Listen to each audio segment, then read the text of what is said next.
What are we talking about today? Hey, can I start with Mobility WOD? Hanging out with Matt Vincent. What's up, guys? Let's do so. People know about your knee story. All right, so my knee is just this side of ruined. I've been without an ACL for 8 years and have competed pretty heavily and trained pretty heavily on it since trashing it. I've had it repaired once before. The meniscus went last February. MRI shows partial torn PCL, partial torn MCL. I have very little meniscus left. I got it scoped in March. I'm going to have another surgery here in September to repair the ACL, implant cartilage, and clean out a lot of bone parts. Yeah. So what I'm hoping to do is kind of give some insight. I get a lot of questions about what my rehab plan is and what I'm going to do after surgery, but I think there's a lot that I can do before surgery to really maximize the benefits of the rehab after. Absolutely. So let's go over kind of a plan. So obviously Matt and I talk a lot. We'll be talking a lot, but there are some basic goals around pre-surgery. Okay. Right? One is understanding that no matter what you do, your tissues are going to be compensating. When the joint itself isn't working right, is in the wrong position, is twisted, is pissed, is swollen, you're going to spend a lot of time kind of putting out little fires. Right. Adductor gets tight down by the knee. Right here lights up. You know, that pes anserine, right? We say grace before T, the sartorius, gracilis, semitendinosus, all insert right here. This lights up. Calf is always going to be tight, trying to stabilize. So basically your body goes through this rigmarole of trying to make sure that the joint is mechanically stable. Meanwhile, you're still trying to run on, right? And run on, I mean, just Make it produce power, throw far. So survive. Don't be surprised if you can't get ahead or put all the fires out. There's nothing wrong with you. There's something wrong inside the joint. Right now, Okay. First and foremost, do you have any pain in the knee? Yeah. All the time? Just the side of all the time, yeah. Just the time. So 24/7, right now your knee hurts. I know that I'm very aware of my knee. I wouldn't call it hurt because I don't know. So that's the issue, is that right? Is that we know sometimes when a joint is deranged, Right. it can be swollen, but it's sending strange feedback to your brain because that for us, that joint is part of that nervous system in terms of positional sensing, in your ability to generate force, the whole thing, and it takes an additional. I think someone said once, like a tablespoon of fluid in the knee to throw off all the strange mechanics. So that brings us to the point. One is we want to get you pain free, right? So when we're trying to get into surgery, we're trying to stay pain free, and that means there's a lot of people are like, "Hey, my knee's toast. I'm not going to load it at all," but we know that there's a lot of movement that's not going to be painful. Correct. So let's stay in those ranges, like we talked about yesterday. Hey, So high squats. high squats. To a box. Tempo. Perfect. Tempo is a big deal, right? And when we say tempo, that means largely that we're slowing down. 2, 1 holds, 2 up. And that putting those tissues, time under tension, makes a big difference. Can I get some load? And I may have to slow down. It may not be my most explosive self, but I can stay connected. Well, it's very controlled. I'm still over the knee. That's right. So what we're doing is thinking, hey, look, this isn't an ideal situation, but we can still get some work done. Right. Also, additionally, is that, we can change your stance. It may not be your, ass to grass stance, but it may be a stance that you can get some work done in. That may be wide, that may be much more narrow, but if you got a hot spot on your knee, you're going to know let's do it, right? So this pain-free range, working on tempo. 2, is it's crucial that we address swelling. And one of the reasons we want to make sure that we're staying ahead of swelling and putting that near the top of our list of to-do is that when that knee is swollen, it's really disruptive to the articular surfaces. And that if we see chronic swelling in the knee, and remember, it's not a mystery to us now why it's swollen, and you've just come through a competitive season, still have 3 more events. The idea is we're going to spend as much time addressing that swelling. So the last couple of days you've been compressing, you've been even spinning. Yep. Right, just let's get the muscles to pump that stuff out. Get blood out of it. Right. Get blood moving. Blood moving, but also using the lymphatic system to drain the system. Right. So understanding that what we see is that when a lot of people have some dysfunction in the knee or dysfunction in a joint, the joint isn't perfect and it swells, they're really comfortable cruising around with a lot of swollenness, and that fluid of that that swelling in the knee does a poor job of maintaining the health of the knee. In fact, it's a fast track to degradation. Well, that's why we take basically knee what the swelling's purpose. doing, right? It's doing that so that it protects the knee. It says, something's up, let me lock it down. That's one of the reasons. So we see is that a swollen joint can be a stiff joint, right? But also it's the body trying to protect itself. Right. So remember, swelling is never a problem. It's our inability to evacuate the swelling that's a problem. So it tells me, hey, my body's caught in this inflammatory cascade process because there's something going on, right? So it doesn't mean we are gonna. And this is a time where we're like, hey, you may need, per your doctor, you may need to take some ibuprofen, an anti-inflammatory to stay ahead of that. Why? Because we're not going to do any more damage to the knee, but swelling all the time is going to cause a problem. Right? And that's what we see in arthritis or any dysfunctional, especially when you're saying, hey, I'm still going to compete. I'm a big boy. I'm going to manage this thing, right? So, but swelling means that we're on the Mark Pro. Yep. We are compressing. We're squeezing with Normatec. Right, and we're just doing our best to make sure that we're getting in motion that also drains the lymphatic system. So just so we're sure, this is leading up pre-surgery. So this is what I need to do over the next, what I've probably got 6 weeks. The surgeon, the physical therapist, does not want to see you with a really pissed off joint. Going into surgery. If you go into surgery with a really hot flaming joint, those tissues are not going to knit down, right? When the thing's distended, you're not going to see good tissue healing. Okay. And so a lot of surgeons will be like, hey, get that thing quiet, and then we'll come cut on, right? And so you want to go in there with this as chilled out a system as you can.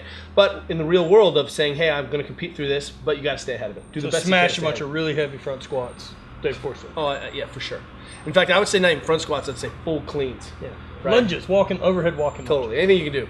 But this is a chance also we say, hey, work on weaknesses. Work on weaknesses, which means there are some times where you don't need to do, you're not going to be squatting heavy, but stiff-legged deadlifts are going to be on there. We're going to work on your upper body, work on your positioning, get some conditioning in, right? There's a chance to be like, well, shit, I'm going to develop a handstand. Right? Yeah, right.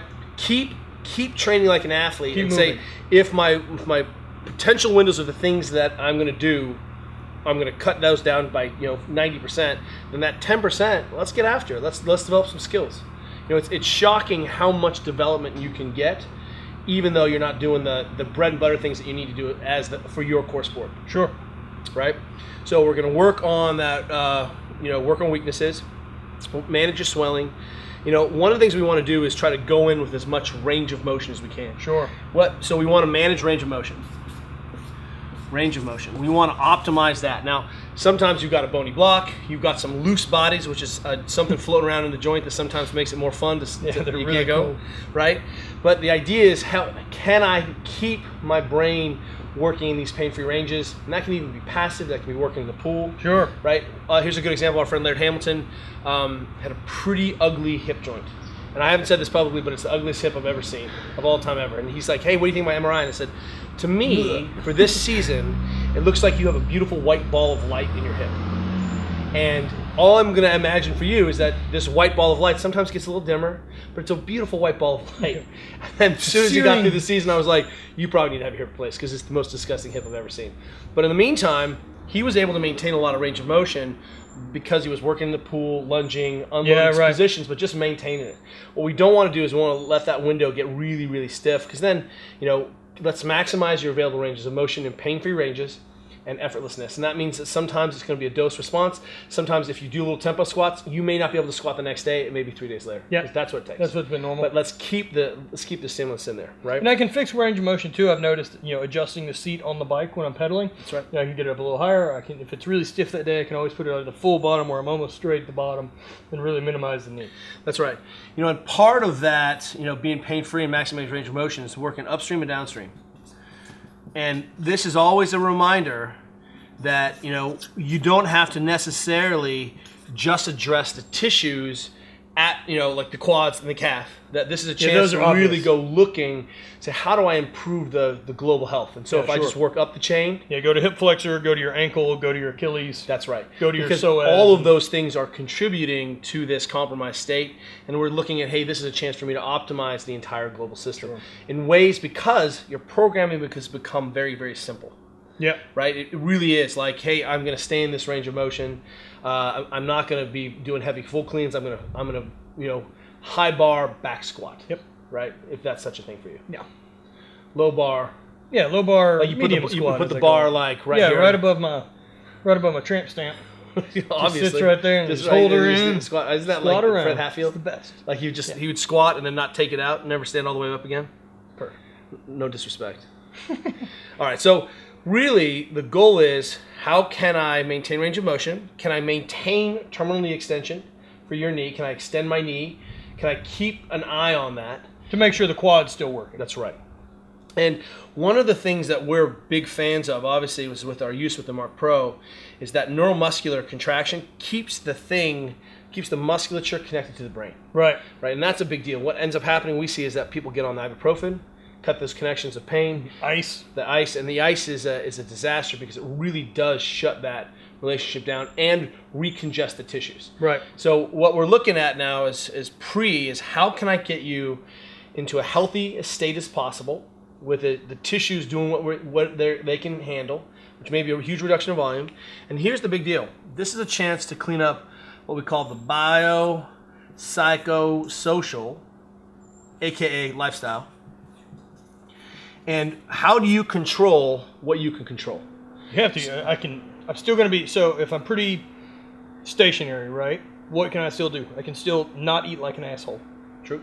I can make sure I'm getting enough fluid. Right. I can make sure my leg is elevated when it should be, and I'm running the Mark Pro. And you can do what? Control your diet. Yep. Right? And sleep. And you can really set yourself up for saying, hey, look, let's treat this surgery event like a huge competition. I'm going to optimize myself so that I'm going to remove stresses. I'm ready to go. And my tissues are as healthy as I can be, and I have a plan coming out. And this lifestyle piece, a lot of times when athletes are injured, our whole sense of self is tied up into the joint. It's tied up into our ability to function. And when you take that away, a lot of athletes sometimes don't have the requisite pieces to feel like they're intact. Right. And they lose their sense of control. I can't train every day, or I can't train the way I want to train. So what can you control?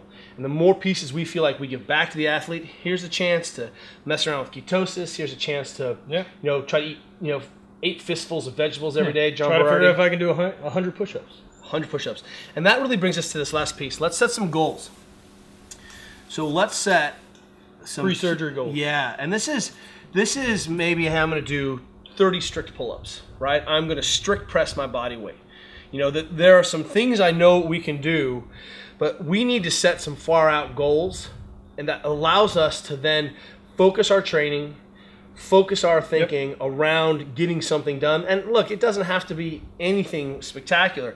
You're going to be locked out in a brace because of this OATS procedure, which is when they basically go in and try to repair everything, that articular surface. And, can you hold an L-sit for a minute, right?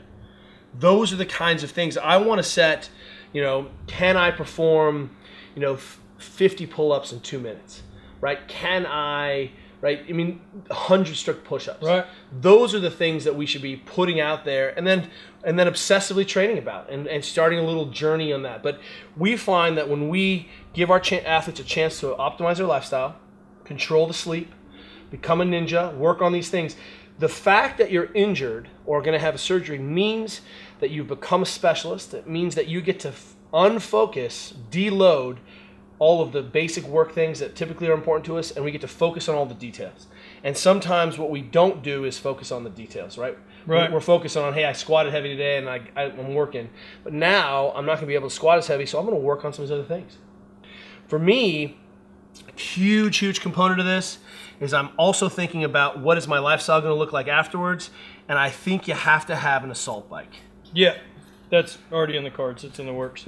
And the reason is that I have 3 limbs.